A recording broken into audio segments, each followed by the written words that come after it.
The galaxy knows Earth as the Forbidden World.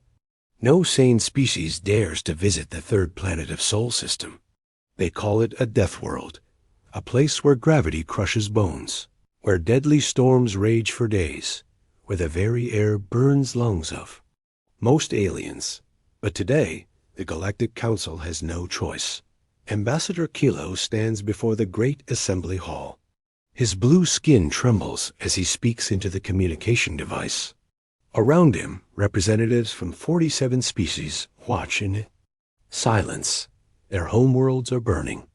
Their children are dying. We call upon the humans of Earth, Kilo says, his voice breaking. The Void Hunters have returned. They consume everything in their path. Our fleets are destroyed. Our worlds fall one by one. A message travels through space toward the small blue planet. On Earth, Admiral Kane receives the transmission in his underground bunker. He is a tall man with gray hair and cold eyes. He has waited his whole life for this moment. "Sir," his aide says, "the aliens are asking for our help. They offer us anything we want in return." Kane studies the star maps. On his wall, red dots mark the destroyed worlds. The Void Hunters move like a plague across the galaxy. They are ancient machines that eat planets and turn them into more ships for their fleet. How long until they reach Earth? Kane asks. At their current speed, maybe 50 years, sir. Kane nods slowly. The other races always ignored humanity. They called humans too violent, too dangerous. When Earth asked to join the Galactic Council 10 years ago, they said no. Humans were Deathworlders, creatures that belonged on their deadly planet. But now they need the Deathworlders. Kane calls his generals. Within hours, the war machine of Earth begins to move. In hidden bases across the planet, soldiers prepare for battle. Ships that were built in secret start their engines. Weapons that took decades to design finally get loaded with ammunition. The humans had been ready for this war since they first looked at the stars. Meanwhile, on the council world of Nexus Prime, fear spreads like wildfire. The Void Hunters destroyed 3 more systems yesterday. Their black ships block out the sun of any world they visit. Nothing survives their attack. The humans will never help us, says Representative Vex, his forearm shaking. We refused them membership. We called them barbarians. We had no choice, Kylo replies. They are the only species that still has a full military fleet. Everyone else focused on peace and trade. We forgot how to fight. On Earth, the first human warship launches from Luna Base. The ship is massive, bigger than anything the galaxy has ever seen. Its hull is black metal that can survive the pressure of Earth's deep oceans.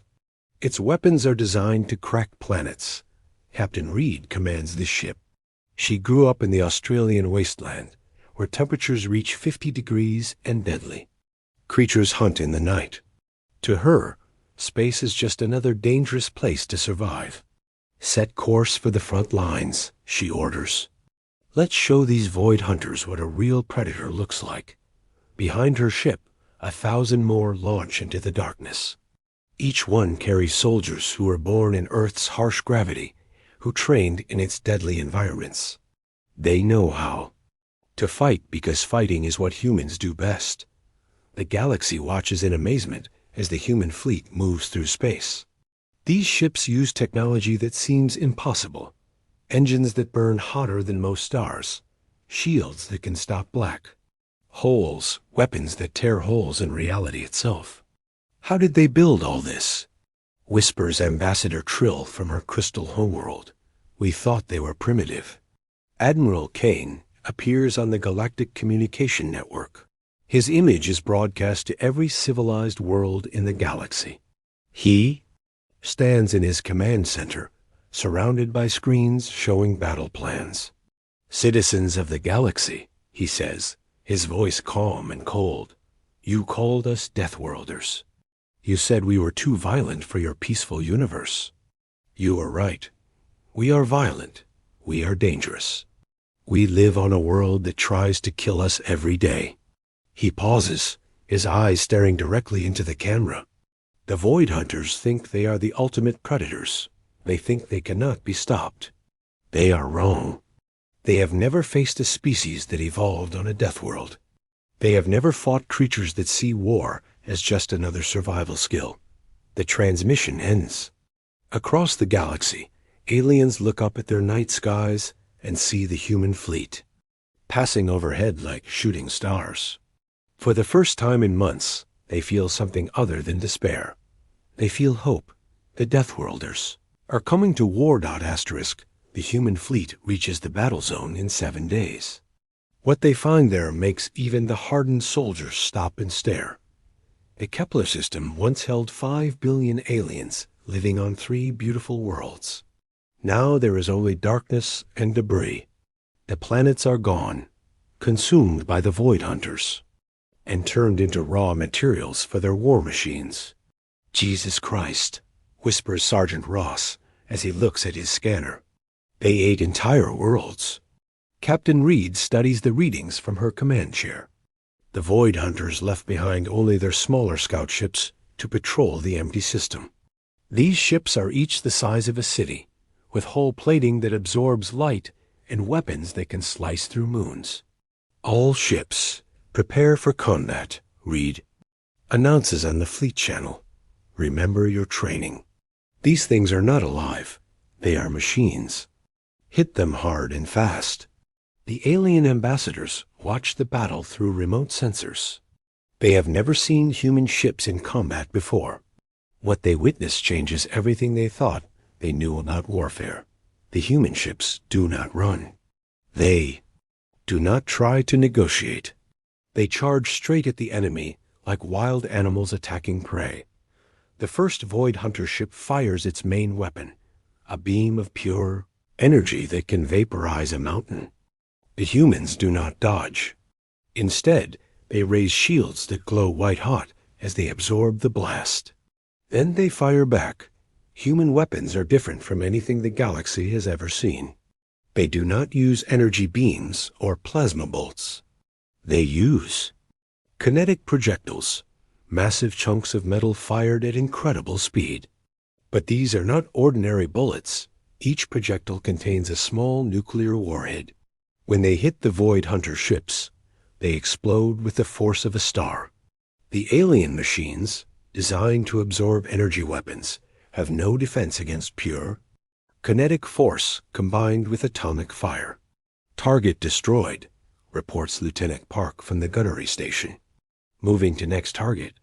One by one, the Void Hunter scouts fall. But these are just the advance guard. Deep space sensors detect the main fleet approaching.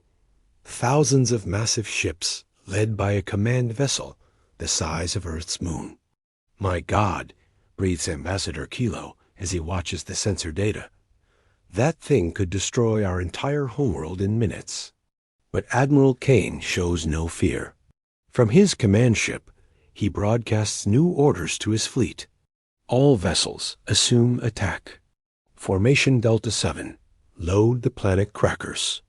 Today we teach the universe what happens when you threaten Earth's neighborhood. The human ships spread out in a formation that looks like chaos to alien observers. But there is method in their madness. Each ship takes position to create overlapping fields of fire while maintaining maximum mobility. When the main Void Hunter fleet arrives, the battle becomes something from nightmares. The Void Hunters have fought thousands of species across millions of years. They have perfected the art of consuming civilizations. Their tactics are flawless, their technology superior to anything in the galaxy. But they have never fought humans before. The first thing they notice is that human ships do not behave like normal vessels. When damaged, they do not retreat for repairs. Instead, they ram themselves into enemy ships and detonate their reactors. Human pilots sacrifice their lives without hesitation, taking entire enemy squadrons with them. These creatures are insane. Transmits one Void Hunter command unit to its fleet. They fight like they have no fear of death. The second thing they notice is human weapons technology. The aliens of the galaxy focused on energy-based systems because they are efficient and clean. Humans still use explosives, kinetic weapons, and nuclear fire because these tools are brutal and effective. A human torpedo does not just damage enemy hulls. It burns through them with thermite charges, floods the interior with poison gas, then explodes with enough force to crack a continent. Captain Reed's ship takes heavy damage during the battle. Half her crew is dead, life support is failing, and the reactor is overheating. Any other species would surrender. Reed orders her ship to ram the enemy flagship. "All hands, prepare for impact," she announces calmly. "It's been an honor serving with you all." The ship accelerates to ramming speed. At the last second, Reed ejects the entire crew in escape pods. Then she pilots the ship manually into the heart of the Void Hunter command vessel. The explosion lights up the entire system. Like a second sun, when the light fades, the Void Hunter flagship is gone. The remaining enemy ships retreat into dark space, their formation broken, their confidence shattered. The humans have won their first battle against the galaxy's greatest threat, but this is just the beginning of the war. News of the human victory spreads across the galaxy in hours. For the first time in decades, the galactic news networks have something other than defeat to report. The Deathworlders destroyed an entire Void Hunter battle group, announces the news anchor on Nexus Prime. Casualties among human forces were severe, but they achieved total victory. On dozens of worlds, aliens watch footage of the battle with amazement and horror. The humans fight like nothing they have ever seen, with complete disregard for their own safety and absolute determination to destroy their enemies. But Admiral Kane knows this victory is small. The Void Hunters have thousands of fleets scattered across the galaxy. They have been consuming worlds for eons, building their strength. One battle will not stop them. "We need intelligence," Kane tells his staff in the war room. "We need to know where they come from, how they think, what they want." The answer comes from an unexpected source. Dr. Webb is Earth's leading expert on artificial intelligence. She spent years studying the wreckage from the first Void Hunter ships that humanity captured. What she discovered changes everything.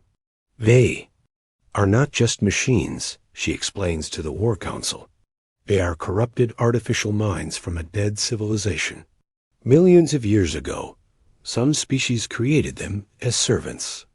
But the servants became the masters. Kane studies the data on his tablet, so they can think, they can adapt. "Yes, sir. And they have been studying us since our first battle. They know we are different from other species now. They will change their tactics." Kane nods grimly. He expected this. Humans are adaptable, but so are their enemies. The proof comes 3 weeks later. The human fleet arrives at the Zeta Reticuli system to defend the colony world of Haven. 2 million aliens live there in crystal cities that float above the clouds. Intelligence reports suggest a small Void Hunter force is approaching. Instead, the humans find a trap. Sensors detect massive enemy fleet hiding behind the gas giant, reports the tactical officer. Count is over 3,000 ships, sir. Captain Murphy commands the defense fleet. She has only 200 ships against overwhelming odds. Any sane commander would retreat, but humans are not sane by galactic standards. "All ships, attack pattern Omega," Murphy orders. "We hold them here no matter what." The battle is fierce beyond imagination. The Void Hunters have learned from their previous defeat. They do not group their ships together where human ramming attacks can be effective. Instead, they spread out in a vast formation that surrounds the human fleet. For 6 hours, the humans fight against impossible odds. Their ships are fast and deadly, but there are simply too many enemies. One by one, human vessels are destroyed or disabled. Sir, we have lost 60% of our fleet, reports Lieutenant Commander Hayes. Recommend immediate retreat. Murphy looks at her tactical display. The alien colony below is defenseless. If the human fleet retreats, 2 million civilians will die. Negative, we hold the line. But the Void Hunters have another surprise. Their command ship begins broadcasting a signal that affects human technology. Ship systems start failing randomly. Weapons misfire. Navigation computers crash. They are learning to fight us, Murphy realizes. They adapted some kind of electromagnetic weapon. The situation becomes desperate. Human ships begin falling out of formation as their systems fail. The Void Hunters press their attack, moving in for the kill. Then salvation arrives from an unexpected direction. The alien civilians on Haven did not evacuate when the battle started. Instead, they did something that no species in galactic history had ever done before. They armed themselves.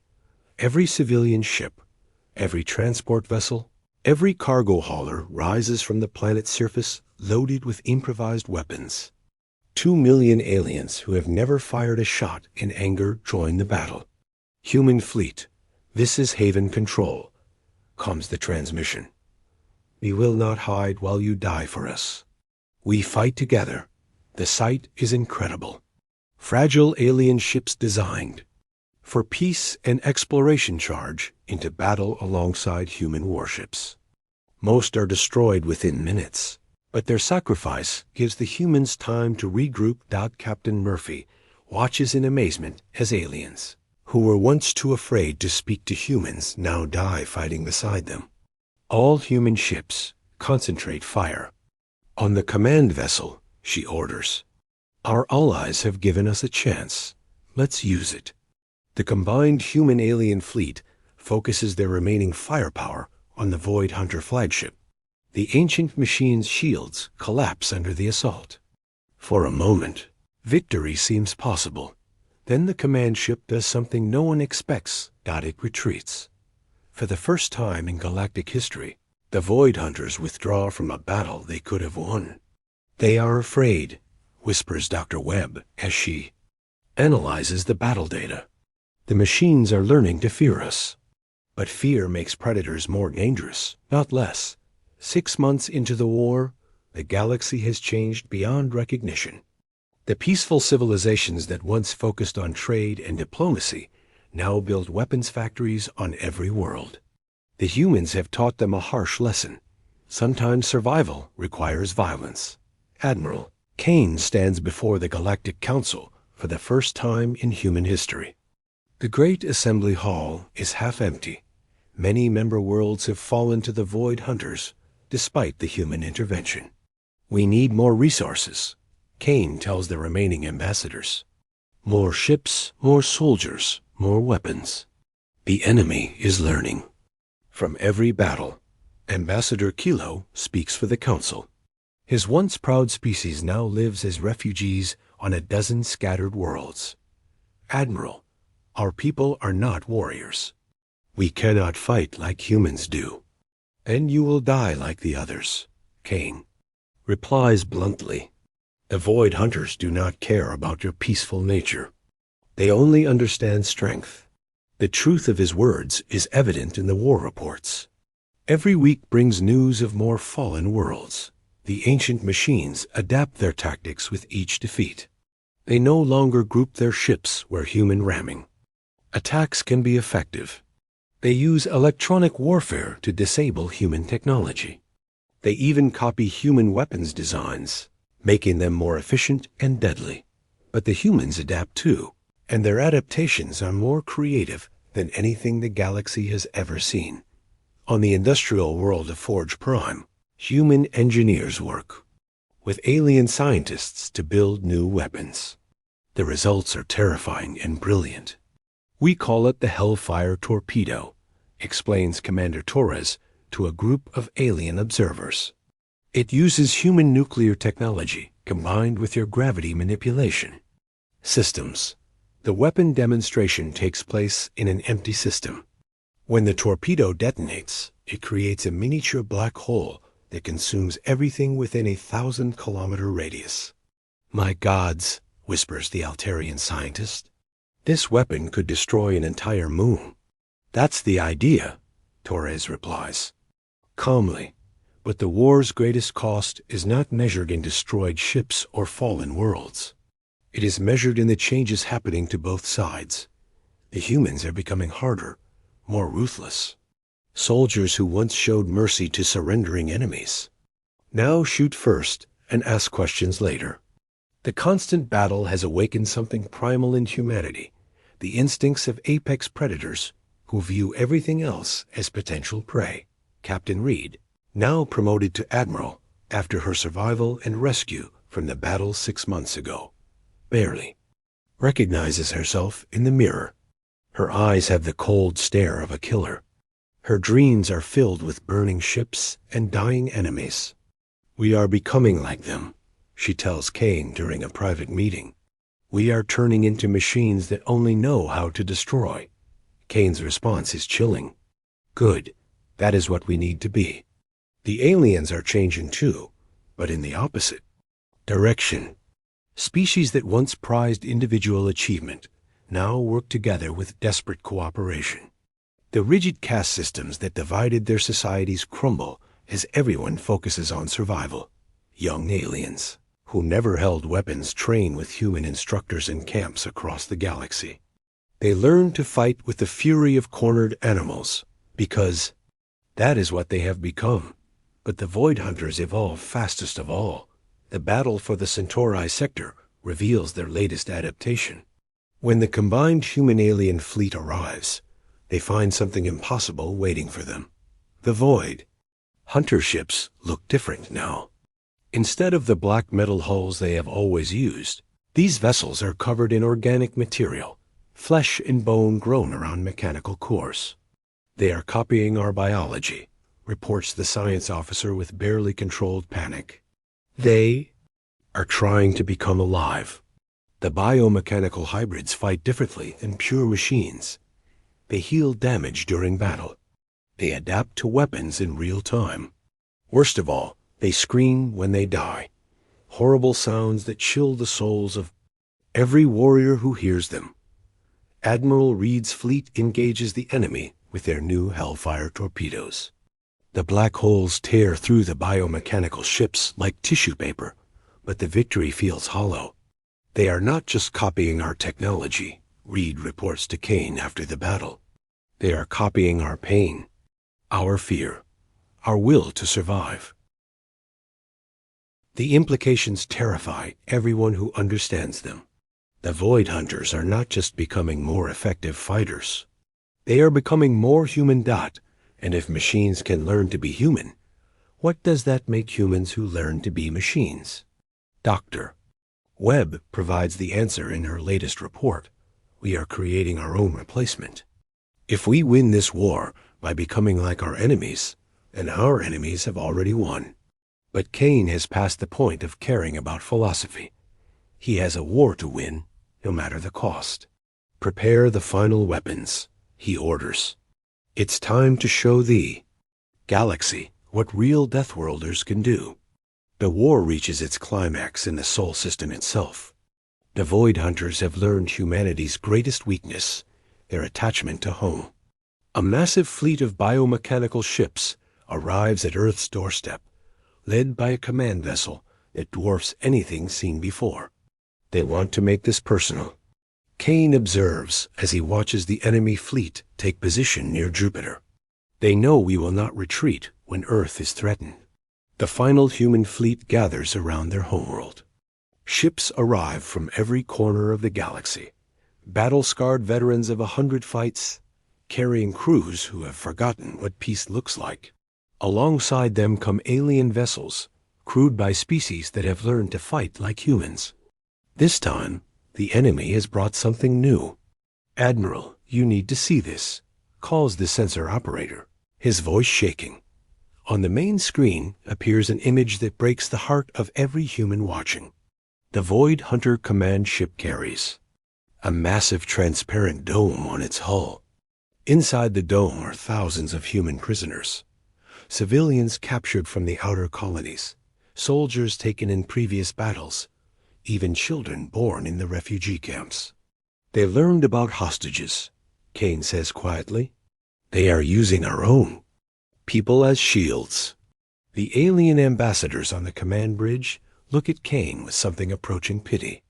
No species in galactic history has faced such a choice: destroy the enemy and kill their own people, or hold back and watch their whole world burn. But they do not understand humans yet. All ships, prepare for final battle, Kane announces on the fleet-wide channel. Today we show the galaxy what happens when you threaten Earth. We show them why other species call us Deathworlders. Captain Murphy, now commanding the largest battle group, receives her orders with grim acceptance. Sir, what about the prisoners? Kane's response echoes through every ship in the fleet. Those people chose to serve humanity. They knew the risks. They would not want us to lose the war to save them. It is a cold calculation, but it is human. The species that survived ice ages and global disasters by making hard choices now makes the hardest choice of all. The battle for Earth lasts 18 hours. The Void Hunters attack with everything they have learned about human tactics. Their biomechanical ships heal damage faster than human weapons can inflict it. They use electromagnetic pulses to disable human technology. They even broadcast the screams of the human prisoners to break enemy morale, but they still do not understand what they are fighting. Admiral Reed leads the first assault wave in a ship barely holding together from previous battles. Half her crew is injured, her weapons are low on ammunition, and her reactor is held together with metal patches and prayer. She charges straight at the enemy command ship. All power to forward shields, she orders as enemy fire rains down around her. We are going to ram that thing. Ma'am, the prisoners, her tactical officer begins, will be remembered as heroes, Reed finishes, along with the rest of us. But as her ship approaches ramming distance, something unexpected happens. The human prisoners in the enemy dome begin moving.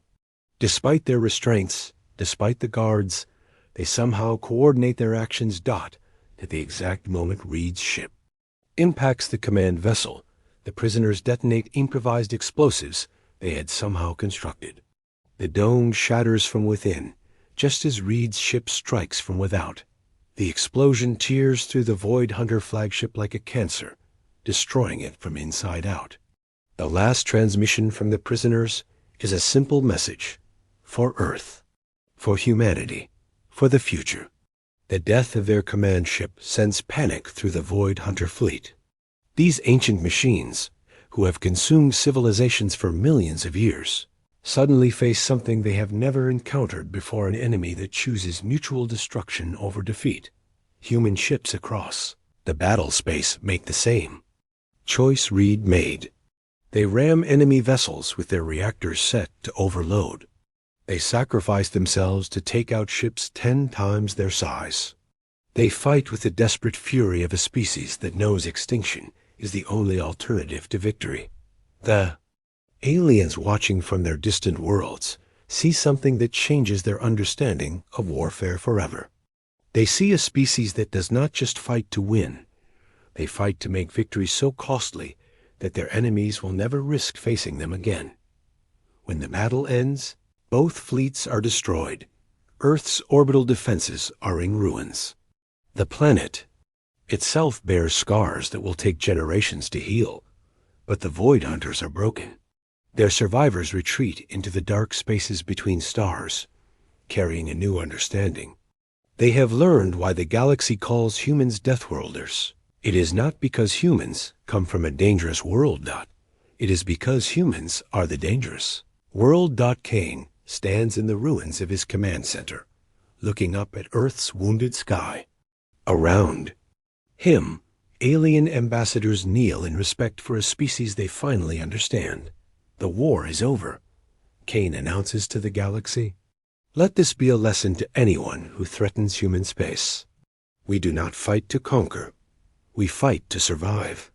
And we will always choose to take our enemies with us rather than face extinction alone. In the silence that follows, every species in the galaxy makes the same decision. Never again will they ignore the humans of Earth.